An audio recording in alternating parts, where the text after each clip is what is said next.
আহমেদ হিসাব সফটওয়্যার থেকে আপনাদেরকে স্বাগতম। আজকে আমরা আরেকটি ভিডিও হাজির হয়েছি, সেটা হচ্ছে আমাদের সফটওয়্যারের একটি চমৎকার ফিচার। সেই জিনিসটা কি, সেটা হচ্ছে স্টক অ্যালার্ট কোয়ান্টিটি। সবার আগে আমরা একটু দেখব এটা কিভাবে কাজ করে। এটা কাজ করাতে হলে আপনার সফটওয়্যারের যে মেইন ড্যাশবোর্ড থেকে হাতের বাম পাশে দেখবেন প্রোডাক্ট নামে একটা অপশন আছে, ওইখান থেকে হলো অ্যাড নিউ প্রোডাক্টে যাব। যাওয়ার পরে ধরেন আমরা লিখলাম একটা প্রোডাক্টের নাম কলা, ব্র্যান্ড দিলাম, ক্যাটাগরি দিলাম, এটা বিক্রি কেনা 20 টাকা, 30 টাকা বিক্রি। তারপর হচ্ছে আপনার কোনো ভ্যাট ট্যাক্স নাই, কোনো ডিসকাউন্ট নাই। এইখানে দেখেন লেখা অ্যালার্ট কোয়ান্টিটি। এখানে যখন দেখাবে আপনার এটা, ধরেন আপনি 20 পিস স্টক করছেন, আপনি ওকে মেনশন করে রাখছেন যেন 5 পিস থাকতেই আপনার জন্য একটা অ্যালার্ট দেয়। ঠিক আছে, অ্যালার্ট দিলাম, আমরা বারকোড একটা জেনারেট করলাম, আর কিছু দরকার নেই। সো এখানে আমরা প্রোডাক্টটাকে সেভ করে ফেলি।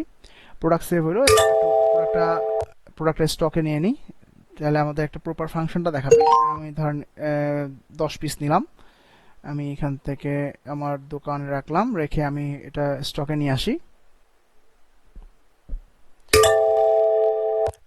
এই যে কলা প্রোডাক্টটা আমার এখানে স্টকে চলে আসছে, এত টাকা এখানে এত বিক্রি, এত এত অ্যালার্ট কোয়ান্টিটি 5টা। এবার আমি একটু সেল পেজে চলে যাই।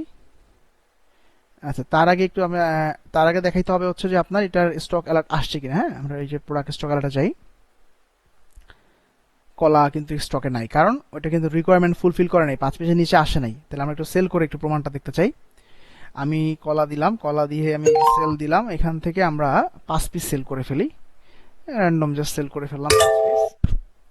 সেল হয়ে গেছে, ইনভয়েস আসছে, okay what ever it is, সব ওকে, নর্মাল প্রসেস যেভাবে করেন সবকিছু। এবার একটু স্টক অ্যালার্ট এখানে দেখাচ্ছে 6টা, আমরা একটু এখান থেকে দেখি। দেখেন কলা কিন্তু একটু আগে ছিল না, এখন দেখেন কলা চলে আসছে। সো এই ম্যাজিকটা হচ্ছে আপনার যে কোনো একটা প্রোডাক্টের গতিবিধি দেখার জন্য, কতটুকু কি সেল হচ্ছে, তার কতটুকু কি স্টক অ্যালার্ট কোয়ান্টিটি আছে, এটা আপনি খুব সহজে এগুলা ম্যানেজ করতে পারবেন।